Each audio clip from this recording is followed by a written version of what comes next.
Good evening all and welcome. Tonight I have a chilling collection of scary stories from cemeteries, and I also have the absolute pleasure of being joined by my good friend Jay Nightmares, who has also provided a selection of scary stories from Japan to add to this video. So get comfortable and let the darkness take control. This happened one summer during college. A few of us from the same seminar group, mostly students from outside the prefecture, decided to go camping together. We wanted to try something special, something that felt more remote, more untouched than the usual tourist spots. We picked a small island off the coast of Okinawa's main island. It wasn't far, just a short ferry ride away. When we arrived at the dock, a small, beat-up microbus was waiting for us. No driver in sight. But the door was open, so we climbed in. The ride from the port to the campground took us down a winding mountain road surrounded by nothing but dense forest. No towns, no other cars, just green on green. At the campsite, we unloaded our bags and went to a small wooden shack that looked like a reception area. A middle-aged Okinawan man was waiting for us inside, smiling warmly. "We've got your reservation," he said in a thick local accent, still smiling as he handed out tents, gear, barbecue sets, and firewood. "The toilets and showers are behind the shack," he added, motioning with a nod. "There's a tap back there too. You can fill your water from there, yeah?" He pointed us down a dirt path. "If you follow this road straight ahead, there'll be a big open clearing. You can set up camp wherever you like." The path he showed us was narrow, just wide enough for a single person. Trees loomed on both sides like sentinels, packed so thickly they formed a tunnel of pure green. The ground was pale clay-like soil, compacted from years of use that felt soft under our sandals. We hesitated for a moment, wondering if this really led to a campsite, but did not want to waste the afternoon. So we strapped on our gear and hurried in. We emerged from the trees into a clearing that took our breath away. It was bigger than we expected, and just past it, a white sand beach stretching far into the horizon, where the turquoise sea sparkled under the beating sun. Even for Okinawa, it was stunning, a hidden paradise you'd never find on the main island. The guys started putting up tents and prepping the fire. The girls wasted no time. They changed into swimsuits and dove straight into the ocean, and the day flew by. We swam, grilled food, drank, laughed, and sang as the sky deepened into night. By then only a single lantern and the campfire lit our circle. That's when one of the girls, a senior a year ahead of me, turned to me and said, "Hey, I need to use the restroom. Would you come with me? It's dark and kinda scary." Fair enough. We'd all walked that trail plenty of times during the day to shower or fetch water, but at night, it was pitch black. No lamps or torches or sign of life whatsoever. Most of the other girls were too drunk or deep into conversation, so she didn't want to bother them.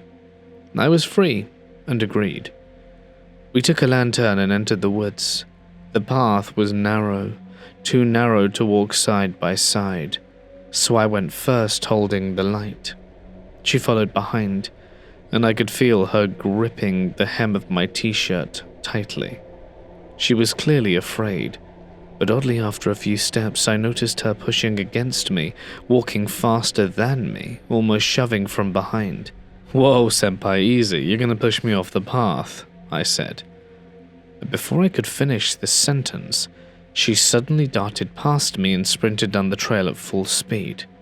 Wait, what, was she about to pee herself or something? I chased her, worried she might trip in the dark, but I couldn't catch up.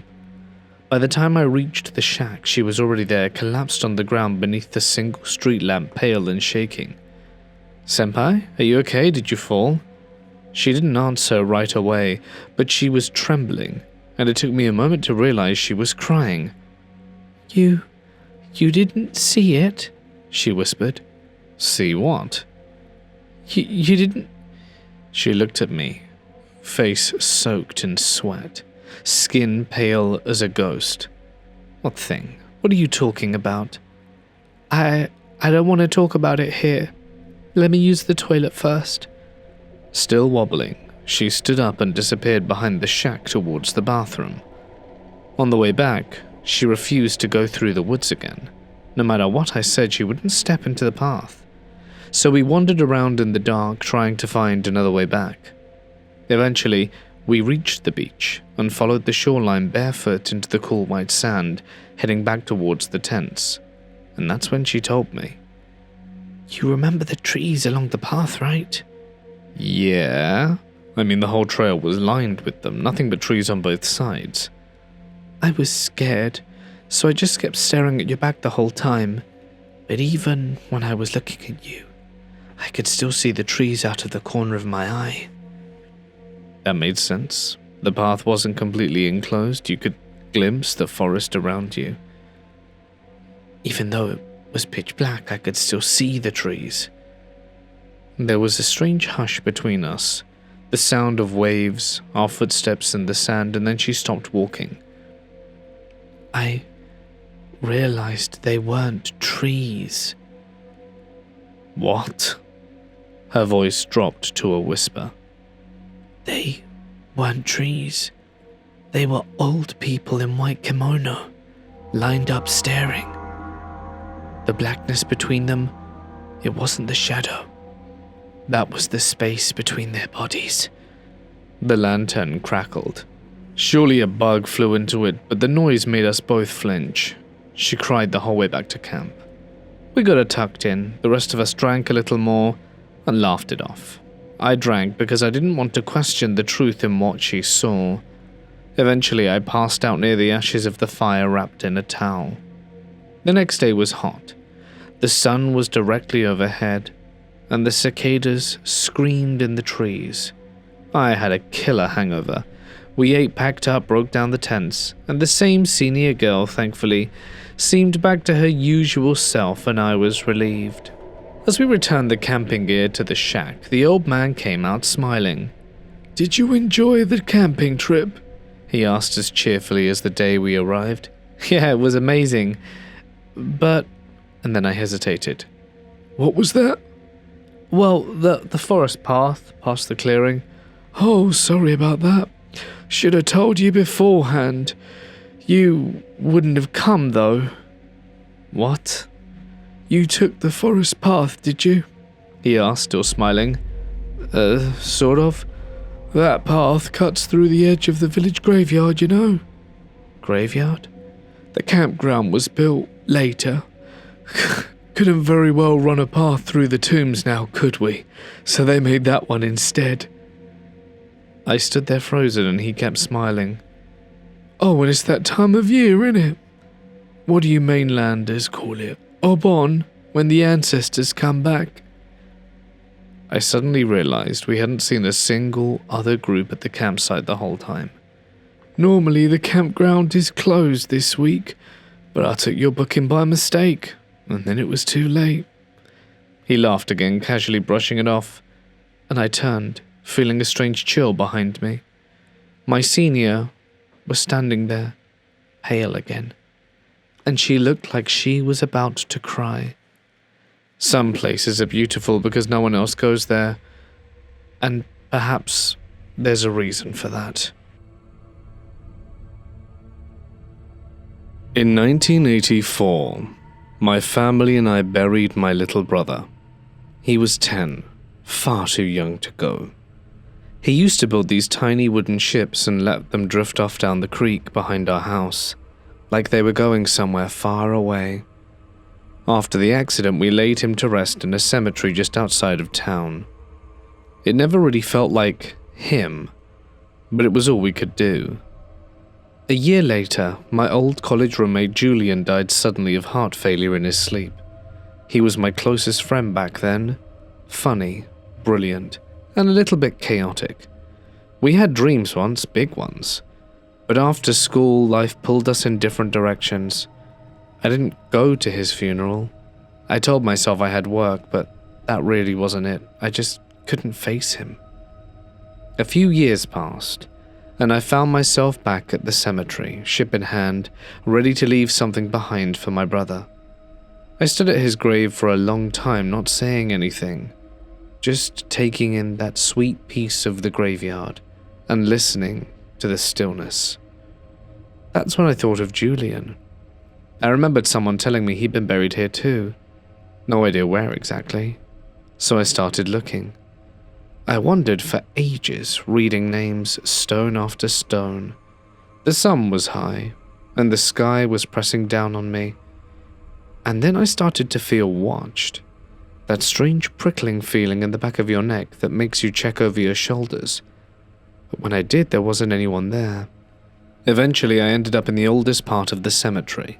The headstones there leaned like they were tired, warm by the wind, and the inscriptions were nearly all faded. I don't remember deciding to go that far out, it just happened like I was being pulled.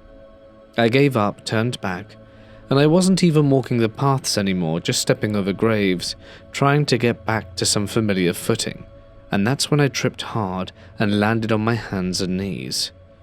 It should have been just a rock or a root, but it wasn't. It was a gravestone. I looked down and there it was. Julian Roth, 1961 to 1985. It didn't look new. It looked like it had been there a long time. And for a moment, and I swear I felt the air get colder. I'd been searching all over for him and somehow I tripped right over his specific grave. I don't believe in signs and never have. But sometimes I wonder if Julian had been waiting, if maybe that part of him that never got to say goodbye brought me there himself. I left the model ship on his grave instead. So a few friends and I decided to go on an adventure one night. It was around midnight when we left Pachuca and headed towards the old British cemetery in Real del Monte. It's a quiet place tucked high in misty hills and surrounded by pines. The drive took about half an hour. Everyone in the car had heard the stories. The famous English clown Richard Bell, whose grave faces away from the others. The little girl who was allegedly buried alive and now sometimes cries for help at night. And of course, Don Chencho, the old caretaker who never left even after death. We packed light, flashlights, spirit boxes, batteries, and as we reached the cemetery, the gate was locked shut. Rusted iron bars with an arch above that read, "Blessed are the dead who die in the Lord." So we left the car and carried on foot. We'd basically stepped out when we heard 3 knocks spaced apart. Then silence. I called out, "Hello? Is someone here?" But I didn't get a reply. The deeper we walked, the stronger the smell of sulfur became, but we pushed forward. Further in near the center of the cemetery, we heard what sounded like faint drumming off in the distance. It didn't make sense.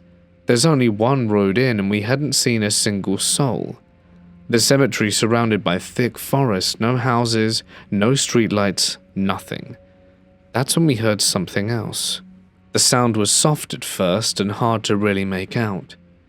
But as we crept closer and listened properly, we could make out the muffled cries of a child coming from behind one of the older graves. My friend whispered, "Is that a little girl?" We froze. The legend came rushing back. A girl buried alive by accident, back in the 1800s. People claim that on some nights you can still hear her calling out, confused, asking why no one's helping her. We followed the sound, even though every instinct told us not to. It led us to a small grave overgrown with vines, marked with nothing more than a weather-worn stone cross. The crying ceased the moment we approached. We stood there in silence, until we heard scratching. We backed away fast. Later we reached the weathered statue near the far end of the cemetery. It had no head and no hands. Locals say it was cursed, or the story goes that if you turn your back to it and feel something touch you, if you walk around it back 3 times with your eyes closed and end up facing it, your eyes will bleed. We tried the first, and nothing happened for a few minutes, and then I felt a tug on my sweater. I thought it would be my friend, and I spun around, heart racing, but no one was close enough to touch me. I kept that to myself. We tried the second part, eyes closed, walking backwards, and we ended up facing it, but nothing happened. A low creak came from a nearby tree, like a rope swinging slowly. We scanned our flashlights but couldn't see anything, and it was at that moment we decided to use the spirit box. We asked the usual questions and received static. Then a voice, and I swear I heard my name. We ask again, "Do you know who we are?" And clear as day, my name, and then my friends' names. We started walking back to the gate. That's when the sulfuric smell hit us again, stronger this time. We neared the car and stopped. We could see something moving at the end of the road. We saw a dark shadow move by, but it was really hard to make out. We weren't entirely sure what it was. But at that point, we were done. We made our way back to the car and drove away. That was enough spooky for one night, and we never returned to the British cemetery. My dad used to work night shifts, often getting home around 3 or 4 in the morning.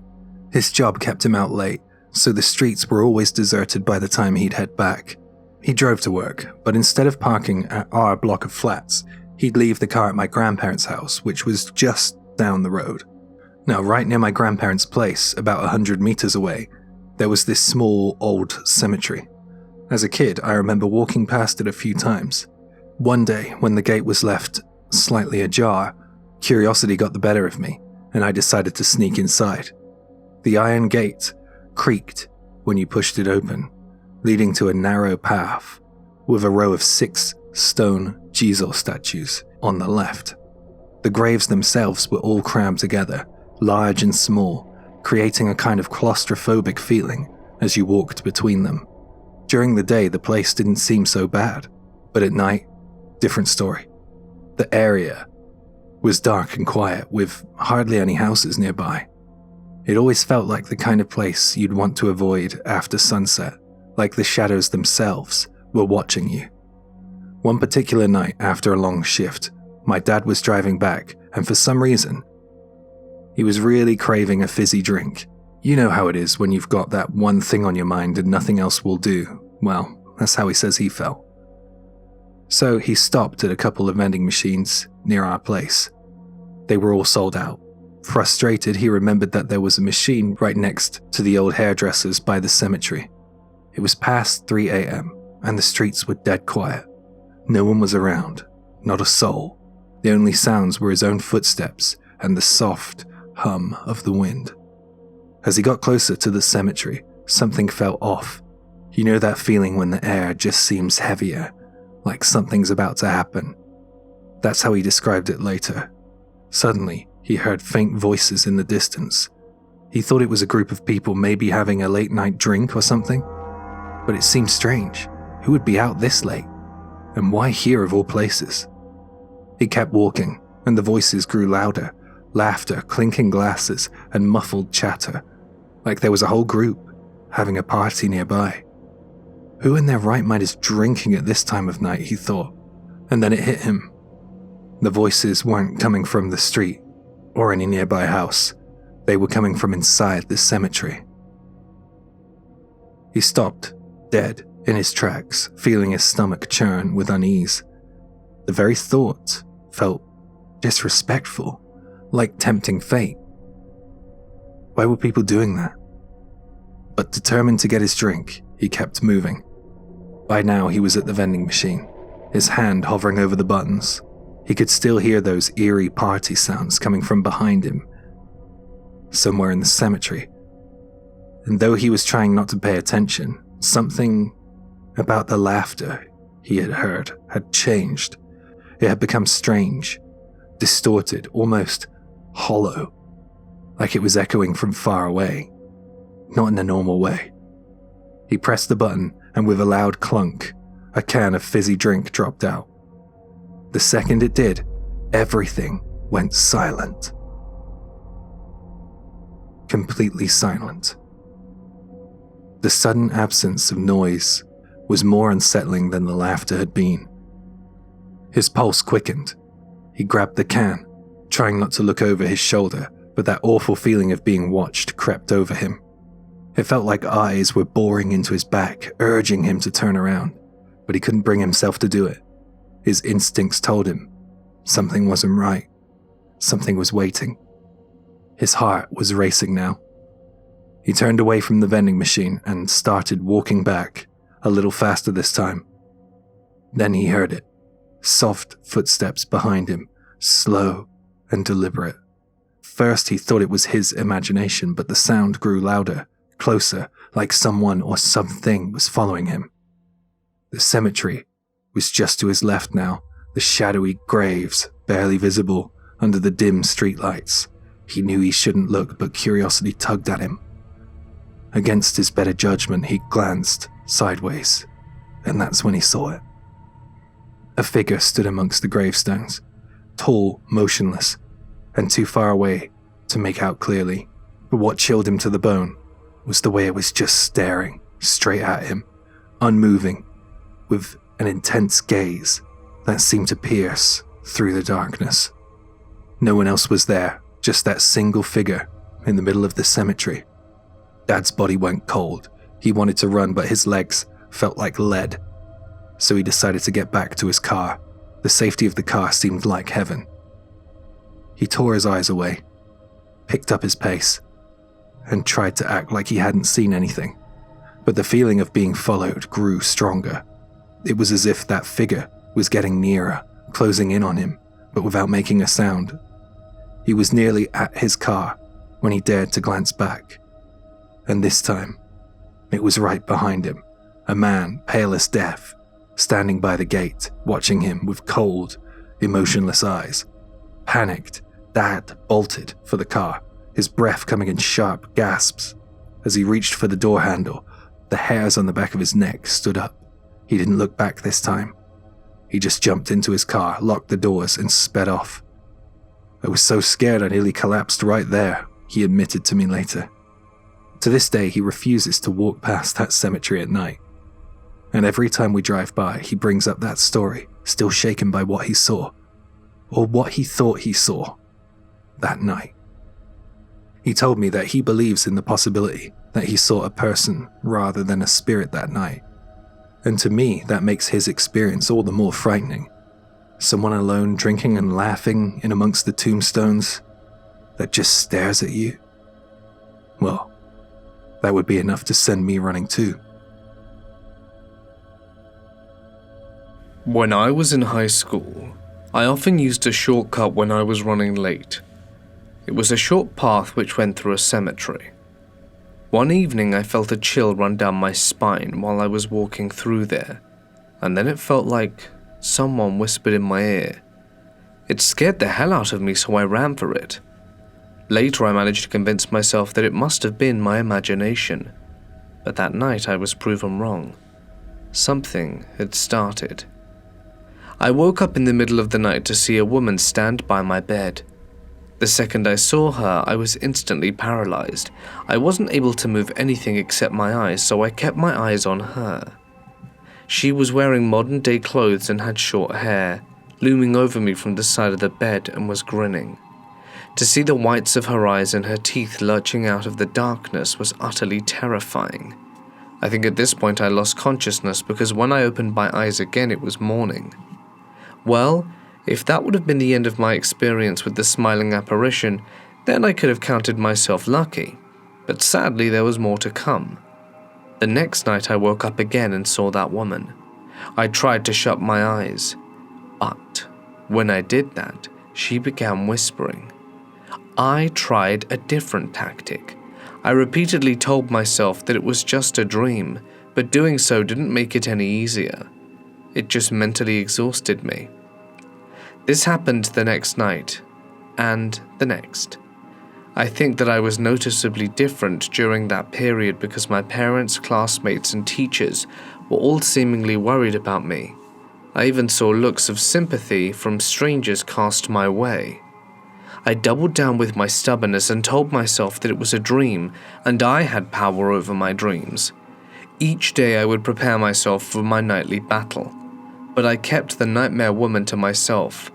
I just told anyone who asked me about it that I was having trouble sleeping.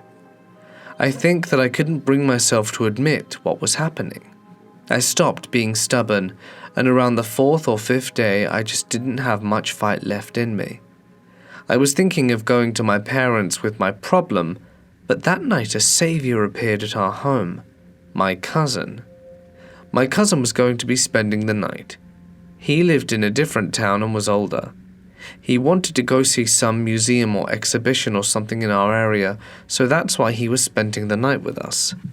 Despite him being older, he always had time for me and wanted to play games with me. I was far too tired to be any entertainment to him though, and that made me sad. He asked me what was going on and if I was okay. I told him my standard excuse that I hadn't been sleeping well. He said he had a fix for me. When it was time for bed, he'd punch me in the face to knock me out so I could finally sleep. He was of course kidding. It made me laugh and actually helped me relax a bit. I had started dreading the night since this began, and the sun began to go down each day, and I would slowly and surely become more and more anxious, but it was great to have him with me. To be honest with you, that night I slipped into sound sleep. It felt like the first decent sleep I had got in a while. But then right on schedule I found myself waking up at night time. This time it wasn't because I sensed the presence of the woman, it was a more natural reason. I needed to use the bathroom. I wanted to wake my cousin up because I was still worried about the woman, but I didn't want to hold it in any longer, so I had to get up. I left my bedroom and headed down the hall towards the light switch. It must have only been about 5 or 6 paces away. Then before I knew it, the woman was right next to me. My body froze in place, and then my neck turned against my will to face the woman. She wasn't smiling this time, it was worse. She looked furious. A range of emotion ran through my body. I went from outrage to fear. I thought that I could have died right there in the hallway. Just as I was considering that it might be the end for me, the lights came on, and I saw my cousin there. He must have awoken to use the bathroom too. I don't remember much of what happened next, but I did think he was concerned for me. The second the light came on, the woman disappeared. I think he didn't see her. When I got back into bed, I slept soundly for the first time in a long time, and I felt completely at ease when I woke up. My cousin woke up a little after me, and the first thing he said was, I had a nightmare. In his nightmare, he was being strangled by a short-haired woman who smiled the most twisted smile he had ever seen. He woke up to see a woman in the room peering over him, wide-eyed with her hands around his neck. He had basically seen and experienced what I had. He said at one point he was briefly freed from the binds of sleep paralysis, and at that point he asked her a question. If she was a family member or friend or someone who lived here. He then asked if she was a ghost, but he didn't get a reply. And because she wasn't saying anything and still strangling him, he hit her back. He said he hit back as hard as he could. She was straddling him, and he kept hitting. He closed his eyes and he was running out of oxygen, and then suddenly he felt no pressure around his neck. He opened his eyes and the woman was gone.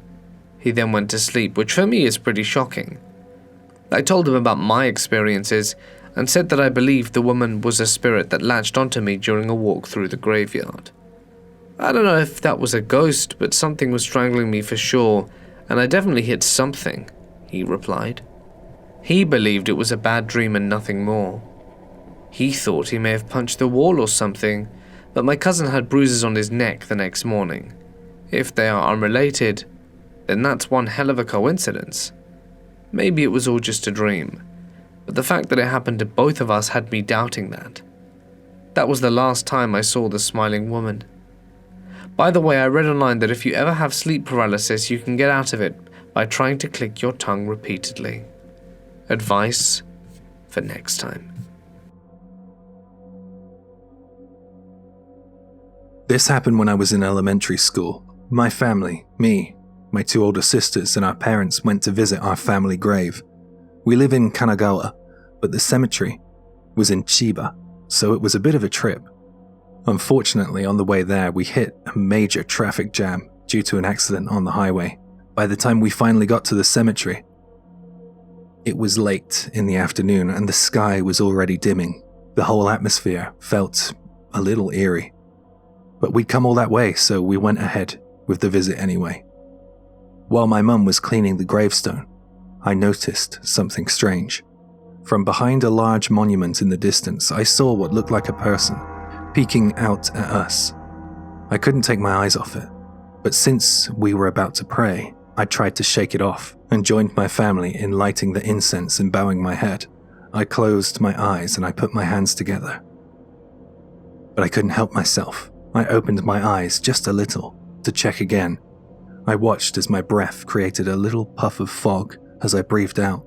I looked up and I saw that the figure was still there, only now it had moved closer. It was now behind a grave 3 rows back from ours, watching us. It was a man. His face was expressionless, and something about his gaze made my stomach twist. I shut my eyes tight, trying to ignore him. Then, just as my parents said something like, "Okay, let's wrap things up," I opened my eyes again. This time the man was directly behind our family's grave, so close, and he was staring at us intently, peeking around the gravestone from behind. I noticed that he only had one working eye, and his good eye was completely devoid of emotion, just cold and blank. I was terrified. I instinctively grabbed onto my sister. As we started to leave, I felt the urge to look back, but before I could, my sister firmly told me, "Don't look." I listened and kept my eyes forward, though it was difficult not to turn around. That was the last I saw of that man, and I locked that memory away, not talking about it with anyone for years. Fast forward to when I was 28. My father passed away, and we buried him in that same cemetery in Chiba. It was only during that visit I learned something about the cemetery I hadn't known before. That large monument in the distance, the one I had seen the figure behind all those years ago, was actually a memorial for the Muen Sho, or spirits without families. People who had no one left to care for their graves or come and pray for them. After all this time, I finally decided to share the story with my sisters. My eldest sister said that she hadn't noticed anything strange back then, but my second sister, she claims to have seen it all. She told me that the figure I saw didn't just walk from one spot to another, it seemed to float, vanishing and reappearing in different places without actually moving its legs. She was convinced that it was the spirit of a Muensho, one of those forgotten souls tied to that memorial in that graveyard. In retrospect, I guess it kind of makes sense. These spirits have no one left to remember them, and perhaps that's why they still linger, drawn to those who visit the cemetery.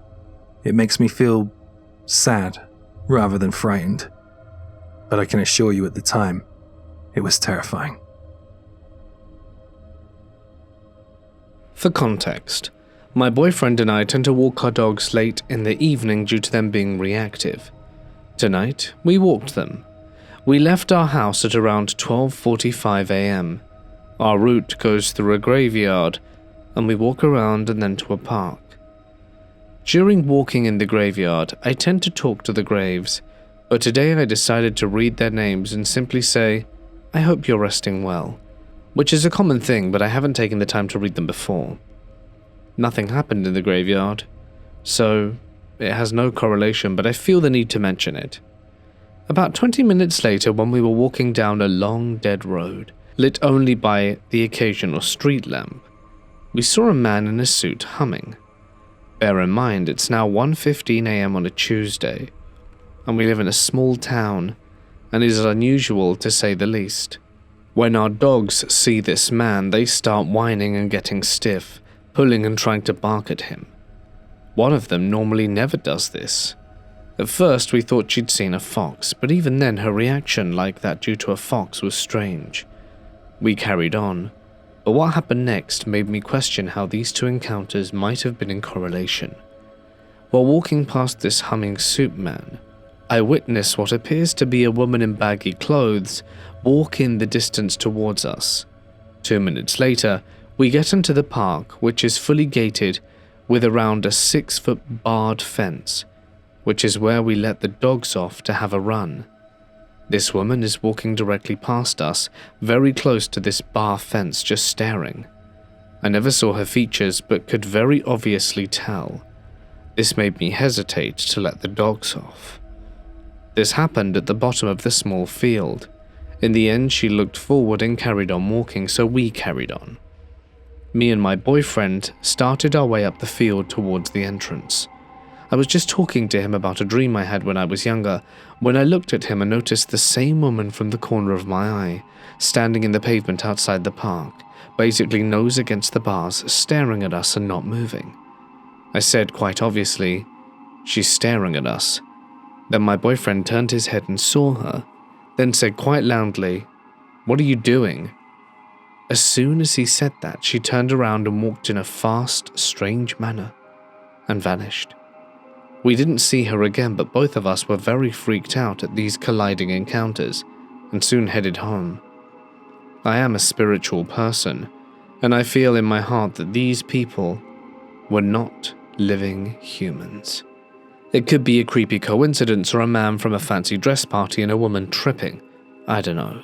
But what I do know is I'm really bothered by these events.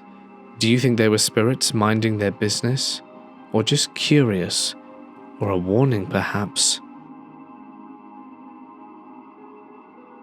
When I was about 5 years old, my parents and grandfather took my brother and me to visit my maternal grandmother's grave. It seems like a normal family outing, right? My older brother was off playing in a nearby park with my dad. Normally I would have gone along to play too, but for some reason that day I decided to stay with my mum and my grandpa. As my parents finished up the visit, they got caught chatting with an acquaintance they bumped into at the cemetery. They suddenly noticed me standing still, staring off in one direction, completely zoned out. Now, when I was a kid, I would often be caught up in my own little world, so this wasn't exactly unusual for me. But apparently something about the way I was staring that day really unsettled them. My mum, noticing this, asked me, "Why are you staring over there like that?" And I answered, "The boys over there are calling me to play." And this was weird because my brother and my dad were playing in a park, in a completely different location. Confused, my mum asked, "Do you mean your brother?" And I replied, "Not him. I don't know these boys." Apart from the woman they were talking to, there was absolutely no one else around us. My mum and my grandfather got a bit spooked, so they decided to grab me and leave the cemetery immediately. Now here's the eerie part. The cemetery was located on a hill by the sea. The direction I had been staring at was towards the edge of the cliff below the hill. You know, towards the drop. I felt like I was in some kind of horror movie. Later, my mum asked me more about it when we were safely away. According to what I told her, a group of boys, all about the same age as me, at the time, were calling out to me. They weren't doing anything except standing there, waving slowly, beckoning to me to come toward them. The next day, my dad wanted to ask me about it himself, and this is where things get even weirder. I insisted I had no idea of what he was talking about. I was adamant that I had no memory of the entire incident. Not even when my mum tried to jog my memory with what I had told her. It's like I had completely forgotten about it. It was quite surprising to us all that I couldn't remember what happened the day before because my memory was supposed to be pretty sharp for a kid my age. So the fact that I had no recollection of this strange event from just the day before really freaked my parents and my grandfather out. They all silently agreed not to bring it up again, and that's where the story ends. I wonder sometimes if something happened on that hill, by the sea.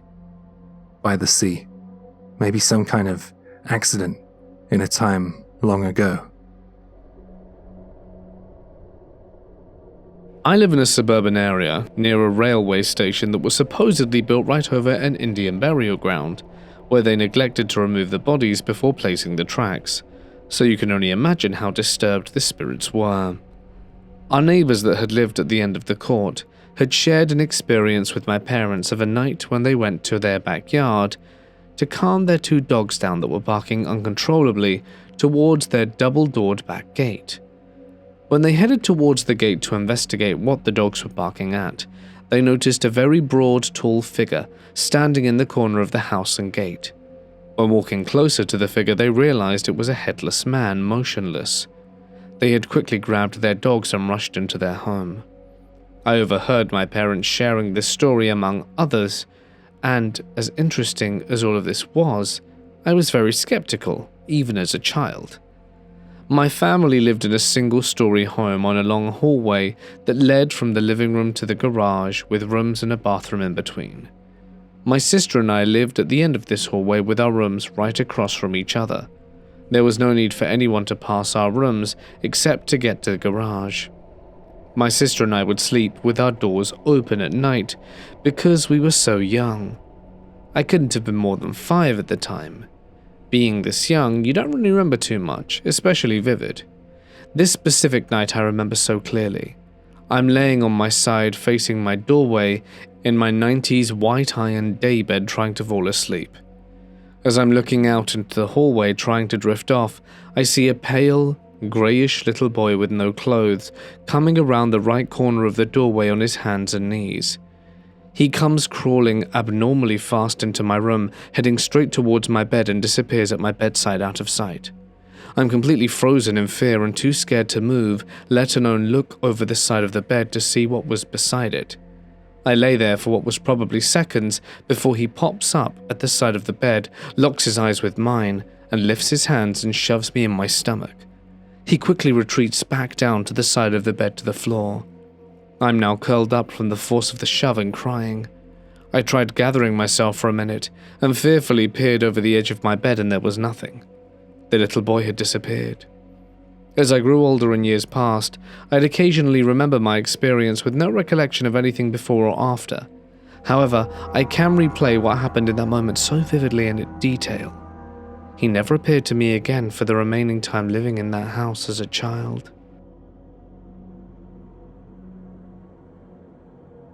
When my son was about 18 months old, we had this routine every day. On the way to his daycare, we'd pass by a cemetery, always the same one, and without fail, every time we got close, he'd wave at the same grave saying, "Bye-bye," or "Hello," while grinning and waving as if he saw someone. And there was never anyone else around.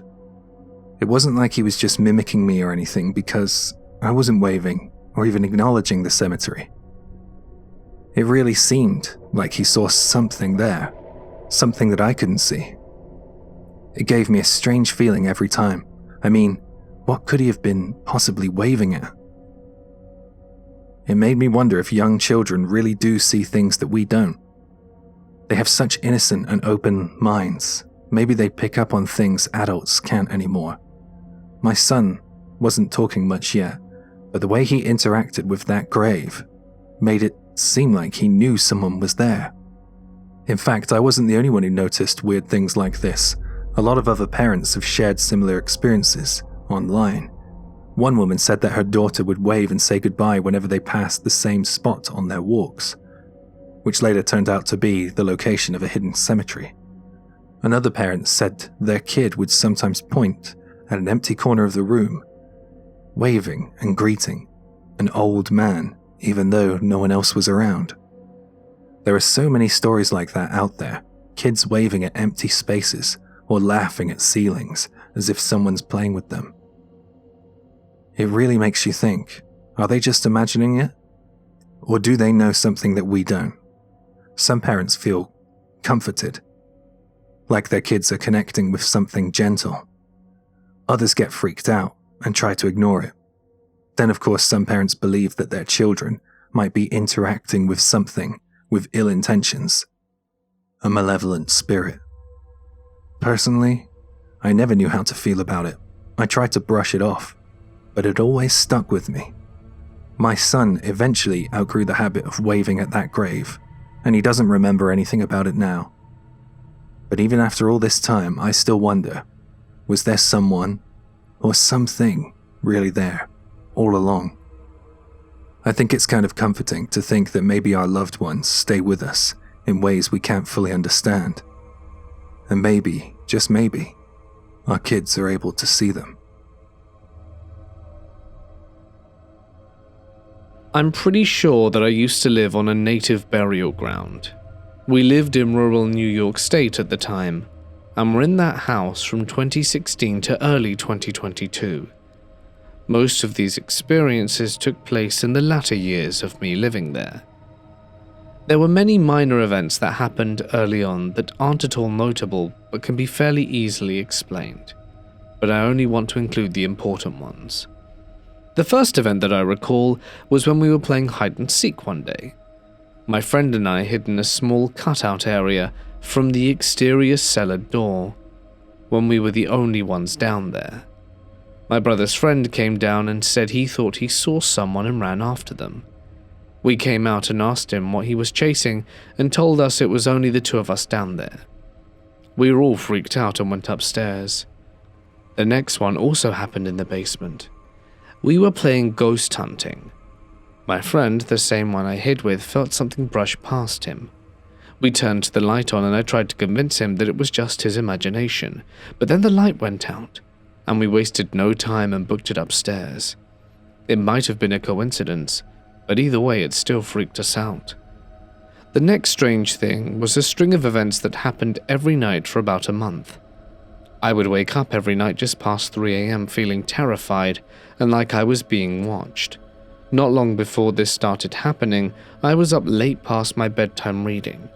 I had my blinds closed so my parents wouldn't see my lamp. I was starting to get tired and got in my bed to go to sleep. But as soon as I laid down, I heard 3 taps on my window.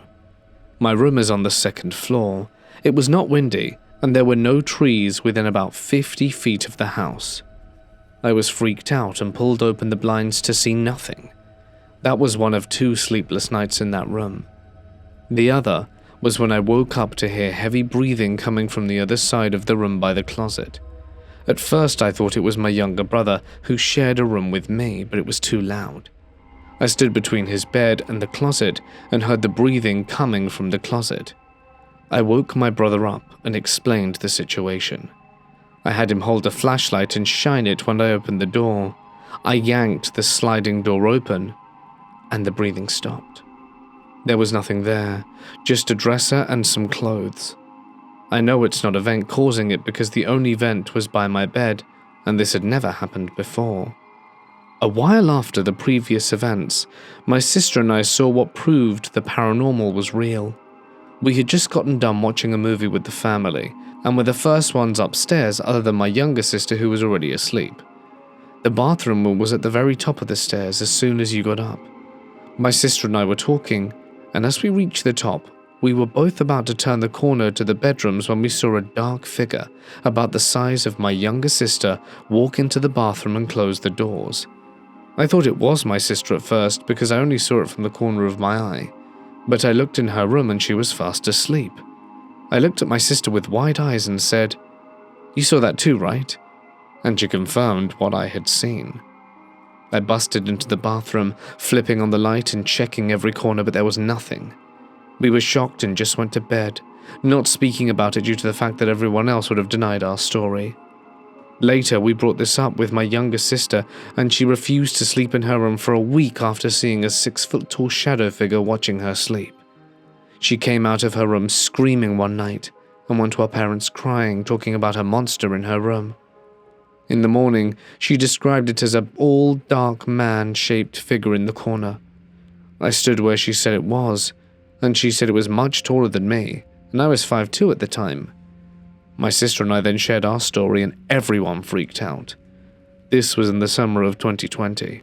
Right before that summer, I was home alone, only with my grandpa. I was out of school because the high school had final exams, so there were a few days I was home alone. I went outside to do a chore and heard a slow thudding coming from the woods.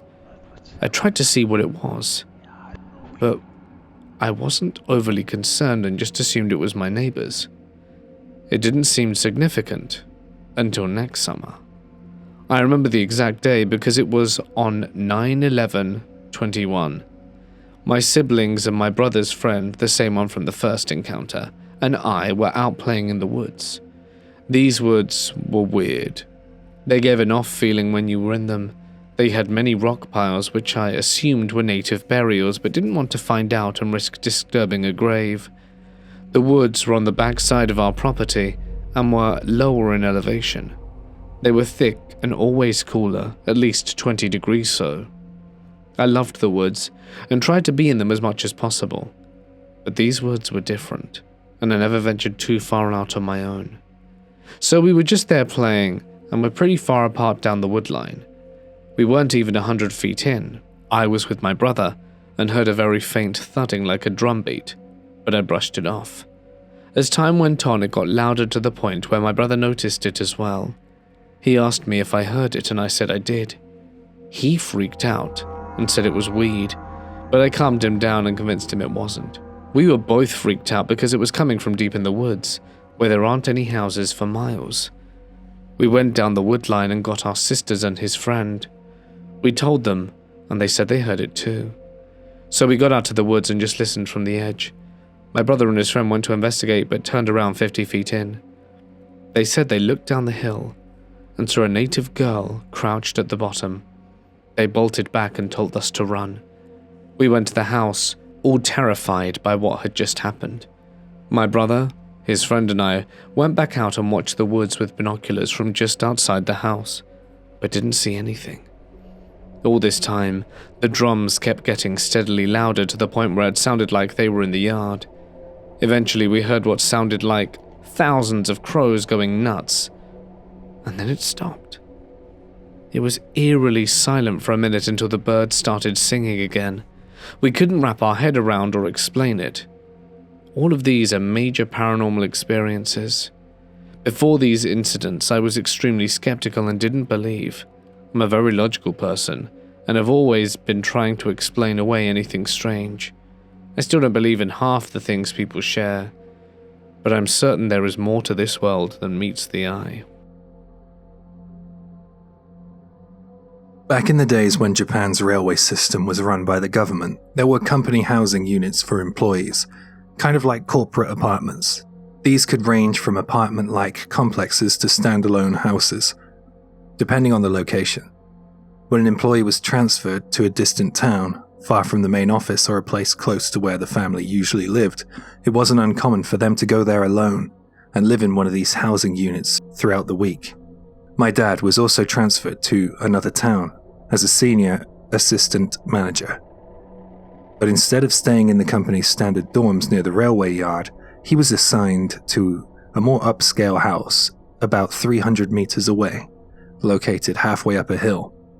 Though it was called a hill, it was really just behind the bustling downtown area, right by the main station of the town. There was a small parking lot at the base of that hill, and from there was about a 20-meter walk uphill to reach the front door of the house. Even though it was near the end of the Showa period in the late 80s, you could tell that the house was pretty old. I was a middle schooler at the time, and I went there with my mum to look over the place. My mum assured me that it would need some thorough cleaning work and roped me in to help her. I wasn't exactly pleased to be spending my weekend cleaning, but I did want to see where my dad would be living. We unlocked the door and went in, making several trips between the car and the house to bring in some of the belongings. The previous tenant must have cleaned the place pretty well before leaving, but the house still had a light, musty smell to it, probably due to its age. Every window had wooden frames, and we opened all of them to air the place out. We cleaned up a bit too, sweeping the tatami floors and vacuuming the rooms. At some point while cleaning, I needed to use the bathroom. The house had an old-style flush toilet, where the water tank was mounted high up near the ceiling and covered in a wooden box. You had to pull a chain with a handle to flush it. That kind of toilet isn't something you see anymore. Based on the design, I guessed that the house must have been built around the mid-1950s. After finishing in the bathroom, I felt someone's presence nearby. I cannot remember exactly what it was, perhaps a creak on the floorboards or a shadow out of the corner of my eye. Either way, I assumed it was my mum, so I called out to her, but I got no response. Confused, I looked around and I realized that she was actually outside, sweeping away some of the fallen leaves in the garden. I didn't think much of it at the time, and I just went back to cleaning. Later, at around 5 p.m., I heard the familiar chime from the town's fire watchtower, followed by the announcement that told kids to head home. This is standard across Japan. The sun was starting to set behind the mountains. As I stood in front of the house, I found myself thinking, this is such a peaceful town. I wonder what life would be like here if I transferred here and went to school. I decided to take a break and I headed down the street to buy a drink from the vending machine. When I returned, I found my mum sitting on the porch, seemingly startled. I thought you were cleaning inside, near the bathroom, just a minute ago. I heard noises, but then here you are walking up the street. It really surprised me, she said. I quickly ran back inside to check. I rushed from the bathroom to the kitchen, and then the bedroom, but there was no one there. I told my mum that earlier, after leaving the bathroom, I also felt like someone was there, but I didn't see anything. My mum suggested that we make sure we locked up everything properly, and got out of there before it got dark. As I closed the kitchen window, I noticed a cemetery on the hill to the north, visible from the house. I mentioned it to my mum, and she said that there was a temple up on the hill as well. We locked the house up tightly, and we went home that day. About 3 months after my dad started living alone in the house, making regular trips between the house, the rail yard, and his main office in another town, he started mentioning something strange. I think there's something like a ghost in that house, he said. At night, when he turned off the lights to sleep, he'd see a shadow through the paper sliding doors, shoji, and when he'd flip the lights back on and open the doors, there'd be no one there. He'd shrug it off and try to get some sleep, but as soon as the lights went out, the shadow would reappear. If he left the lights on, someone would knock on the sliding doors. Eventually, my dad stopped eating meals at the house, opting to dine out instead. He'd only return to the house to bathe and do laundry, preferring to sleep at the rail yard's nap room. Then one night at about 8 p.m., we got a phone call from him. I could hear my grandma's voice behind the sliding doors, he said, though she'd been dead for years. Now I can't get the sliding doors open. I'm trapped in here. He sounded genuinely distressed. Such a strange thing to hear my dad seemed so shaken up because he was usually a very calm person. Given the bizarre nature of this situation, my mum and I grabbed the spare key and decided to go check on him. We didn't want to go unprepared, so we called a local temple and they advised us to come over first. When we arrived at the temple, the priest performed a short ritual and gave us protective charms and ofuda, a protective talisman, to place in the house. We made the 1.5-hour drive to the house and opened the front door. The only light on was in my dad's bedroom. We turned on all the lights in the house and went to his room. Oddly, the sliding door opened incredibly easily from the outside, though my dad swore that it wouldn't budge from the inside. We followed the priest's instructions and placed the ofuda in the bedroom, and I gave my dad the charm that we received. And then he left to sleep at the rail yard. My mum and I drove home and arrived after midnight. From that night on, nothing strange happened at the house again. Sometime later, while cleaning the house, my dad found some white fragments buried in the dirt. He wondered if they were old bones that had washed down from the cemetery over time. Though my dad tried to shrug it off, he admitted that the house never quite felt right after that. The National Railway Company has long been disbanded, but before my dad passed, he would often say, "I didn't like that house in that town, but the workplace was amazing.